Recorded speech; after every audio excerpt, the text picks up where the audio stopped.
See how this does. Good morning. Happy Tuesday. Bishop on Air, hanging out with you each and every weekday morning. Appreciate you guys being here and supporting what I do from my home studio each and every weekday morning.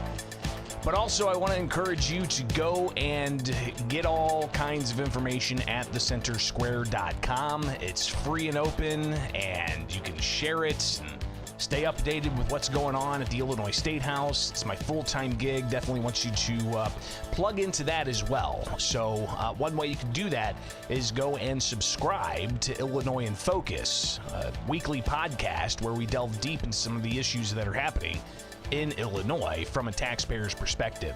So go check that out and be sure to subscribe to that weekly podcast, Illinois in Focus, and get those numbers up. All right, so hopefully you'll head over there, check that out, and also dip into some of the previous episodes as well. But we've got one segment we're going to do today, looking at a law that was passed last year, limiting where people can file lawsuits against the state of Illinois when it comes to challenges to laws on a constitutional basis. So some interesting stuff happening earlier this month that I did not catch, and shout out to Guns Save Life. They had this posted on their website, and it's a story that we'd been tracking previously, but we had not tracked as far as what happened earlier this month in a court challenging that law. So we'll get to that. But it's right here with Bishop on Air. Like, subscribe, hit that notification bell, and join us each and every weekday morning, all right? We'll be right back.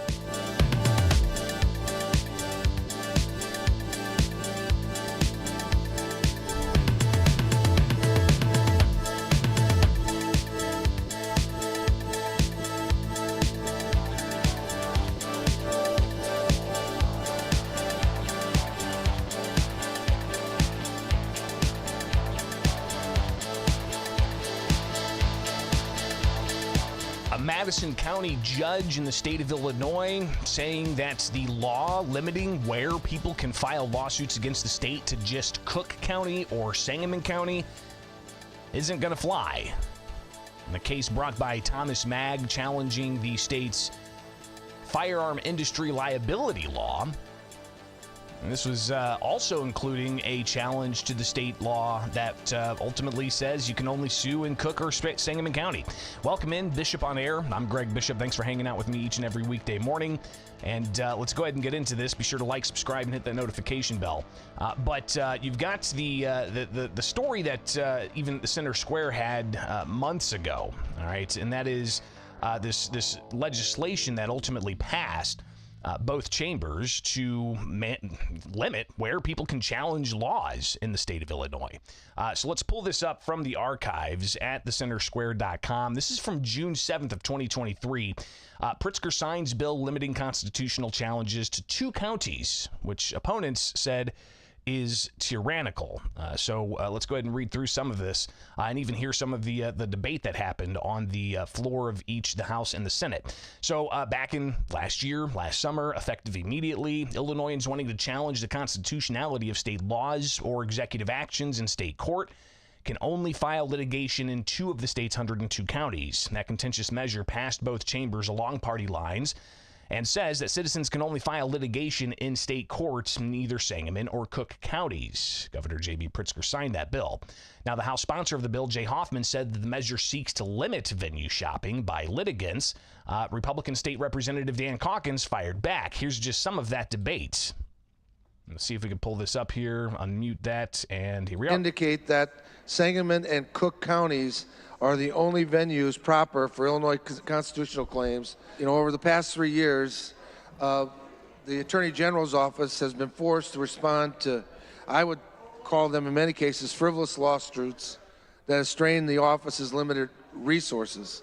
This is the same Attorney General's office that has requested from this body additional authority to investigate and bring actions against crisis pregnancy centers this session, to bring actions against and investigate gun manufacturers this session. It doesn't seem that the Attorney General's office is lacking in resources when they're constantly coming to this body requesting more authority to do things. So I think that argument strains credulity. So it goes on from there to where you've got the argument made, this is more efficient, right? So that the Attorney General can only focus on having to address these types of things in Sangamon County, which is in Springfield, or in Cook County, which is in Chicago. Now, some misconceptions here. Sangamon County is a Republican county. It's not to say there aren't liberal judges in circuit court in Sangamon County, but it's a conservative county. It's a Republican voting county. Cook County, of course, a different story. But, a lot of people point to Chicago being Democrat, and some said that Springfield's Democrat. Well, Sangamon County, that's not the case.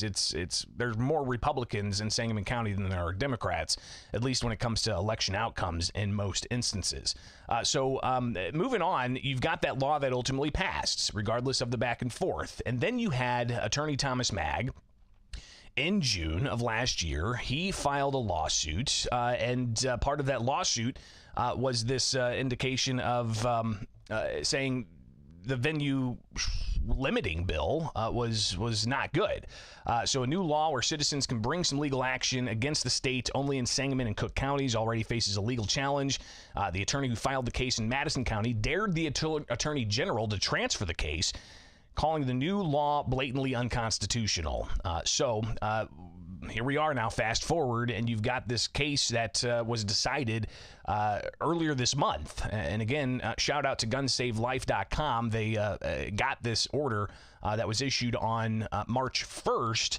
And we'll go ahead and pull this up and read through it a bit and give you an idea of what we're looking at here. But in Madison County, you had PSA Armory challenging Kwame Raoul in the state of Illinois on the firearm liability law. But also in that was a complaint about limiting where courts, which courts could hear these types of cases. So just reading through this, Thomas Magg being the attorney in this, and for the following reasons, the court denies the motion to transfer that the defendants and the state made and grants PSA Armory's motion for summary judgment. By the way, real quick here, is it PSA or PSA? If you're in the comments, be sure to spell that out phonetically for me. Listen, I've lived in Illinois a long time. Even when I lived across the river as a small kid in the suburbs of St. Louis, we would come over and check out that crazy bird that's painted on the cliff. It's just incredible. But is it PSA or is it PSA? The PSA bird, either way, I'd love to see you in the comments in the live chat to correct me on the phonetics of that. But back to this case here. So we read through, and ultimately what we see is that you have the various complaints that are made. August 17th, 2023, they filed their complaint. PSA Armory seeks declaratory and injunctive relief concerning the Firearm Industry Responsibility Act, which amended the Consumer Fraud Act. All right, so Tnieber says it's PSA. So we'll see if anybody else corrects him or if that's the way it's said. Then you also have, back to the case, PSA Armory contends these amendments violate the Supremacy Clause, First Amendment, Second Amendment, Fifth Amendment, 14th Amendment of the United States Constitution, and the three readings rule of the Illinois Constitution, which is an interesting thing that seems to happen a lot. But anytime people try to challenge the three readings rule, it doesn't really seem to go anywhere. But anyways, so they contend all of these various things, and therefore, they go through the background and some case law.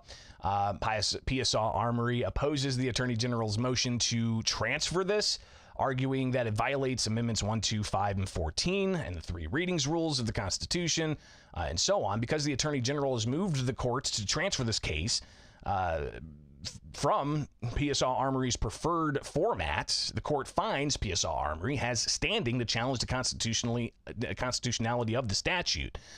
So they go through even more of the arguments, look at some case law from even the Illinois Supreme Court dealing with making sure going to court is convenient. And you have various other elements of these arguments that the state made, that the plaintiffs countered, and that the courts took into consideration, and even to the point where the plaintiffs proving that they have this burden of possibly going to Sangamon County from Madison County, or possibly even Cook County from Madison County. Plaintiff submits affidavit seeking forth that Madison County is convenient for him and Sangamon County is not. Plaintiff's counsel and plaintiff's itself located in Madison County. While the location of plaintiff's counsel is not entitled to such consideration, just as in the forum non-convenience analysis, it is entitled to some. For its part, state cites to not a single witness that it would actually call that hails from Sangamon County, and does not provide a single affidavit on witness convenience. Transfer to Sangamon County also totally prevents the possibility of jury view, such as plaintiff's store, should there be a dispute about plaintiff's business. The state contends that PSA Armory has failed to establish that its corporate representatives are incapable of traveling to Sangamon County. While it's indeed possible for witnesses to physically travel long distances, the issue at hand pertains to reasonableness and convenience, not mere physical capability. PSA has asserted that its corporate representatives have chosen to handle prosecution of this case in Madison County. The state's made no effort to counter that claim or provide alternative witness. Consequently, the state's presentation, or lack thereof, falls short of the precedent set by the Illinois Supreme Court. In Williams, the student loan borrowers presented evidence showing the inconvenience to Cook County. PSA has presented similar evidence, and goes on to talk even about remote proceedings, and how, we have remote proceedings in the state. But the court said that does not bolster the state's argument. The state could also participate in Madison County using the same remote means. So it's interesting. The state, in their case, says, hey, we can move to Sangamon County because we got remote proceedings that we can do. Well, the court countering that, saying that, well, if that's the case, the state can also take part in remote hearings with it being held in Madison County. Certainly for persons with appropriate computer equipment and subscriptions, which the court takes judicial notice of, includes the Attorney General's office, as they do often appear in court remotely by Zoom and the like, making some hearings more convenient. But that does not follow that all persons have such equipment or subscriptions. There's nothing in the record to suggest that plaintiff or its employees have such equipment, which may well be relatively common for lawyers, but not all persons are lawyers. Additionally, the service is not without flaws, as the court's experience suggests that complex factual matters requiring documentation are best dealt with in person. Online remote appearances, much like telephone depositions and appearances by telephone, which have been done for literally decades, are most useful for simple matters and less useful for more complicated and disputes. Other types of matters. The court takes judicial notice that telephones were in widespread use. Thus, contrary to the argument of the state, the remote appearance option was available to student loan borrowers if one includes the use of a telephone in the term. Now, the Illinois Supreme Court, it gives more case law. It talks about Sangamon being an inconvenient format, just as Sangamon County was inconvenient in an oil and gas case brought by the state in People ex rel. Madigan. Sangamon County is simply inconvenient to plaintiff's witnesses, and defendants list no witnesses that Sangamon County would be convenient for. While hardly entitled to any weight, even the location of the plaintiff's counsel in Madison County, while documents may be relatively easy to move, there's no showing that any relevant documents are anywhere other than Madison County. Furthermore, by abolishing forum nonconvenience under the statutes, the procedural safeguard of forum nonconvenience is eliminated. It talks about more case law and an example of why technically proper venue for the state can be unreasonable for a private litigant, and how forum nonconvenience can ameliorate that. Essentially just blow that up. Unfortunately, this protection has been abolished by the state. So interesting to see the court lay this out in this document, and ultimately saying that the state's motion to transfer this case to Sangamon County is denied, and seeming to also highlight how this particular measure limiting where people can file lawsuits is non-constitutional, unconstitutional. A finding of unconstitutionality is necessary to the decision of judgment rendered, and such decision of judgment cannot rest upon an alternative ground, and there's no alternative non-constitutional argument that can be applied. Accordingly, the motion to transfer to Sangamon County is denied. PSA Armory's cross motion for summary judgment in count 5 is granted. The court finds Illinois Public Act 103-0005 unconstitutional as applied. Pursuant to the Supreme Court Rule 304, this court finds no reason to delay enforcement or appeal this order. The defendant is expected to appeal this order, but they got to do it within a certain amount of time, 30 days from March 1st. So there you have it. A judge has determined that a law limiting the venue for where people can file lawsuits against the state of Illinois is unconstitutional, and that law has been challenged in federal court as well. So we'll see where this goes. I'd have to do some follow-ups and find out how this impacts the law and other various lawsuits that are challenging state law and constitutional grounds. So always a fascinating day, no question about it. Here with Bishop on Air. Thank you so much for hanging out with me each and every weekday morning, and we will, of course, keep you updated on all this and more here with Bishop on Air.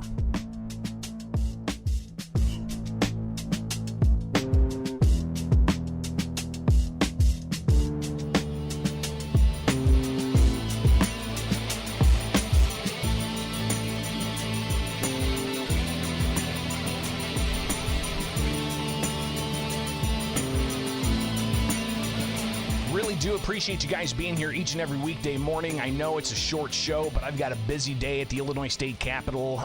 If you want to stay up to date, follow me on X. Just search Bishop on Air. And also go check out the website, thecentersquare.com/Illinois.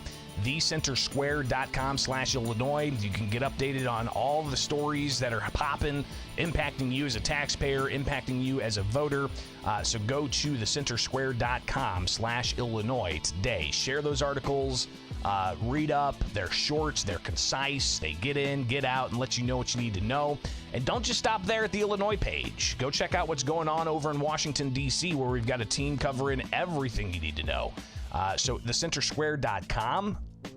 Get there, get the email, and also check out the Illinois in Focus podcast. The Illinois in Focus podcast, we produce it weekly. It comes out Friday mornings, and it's real simple. All you got to do is head to your favorite podcast server, Spotify, for instance, and just search Illinois in Focus. Illinois in Focus. And you'll be able to be updated on what's going on across the state there as well. Every Friday, Illinois in Focus for your inbox. All right, again, guys, have yourselves a wonderful rest of the day. We'll be back at it tomorrow. Busy day today at the Illinois State House. We got all kinds of news conferences, all kinds of legislative action that could be happening, including a possible... Right as I was saying goodbye, it disconnected. But we made it through that segment, the entirety of it. All right, thumbs up. Guys, have it. Oh, it's incredible. Oh, it's incredible. All right, my next course of action is to hardwire this puppy in. Gonna have to make it happen. All right. Peace out. Have a great day, guys.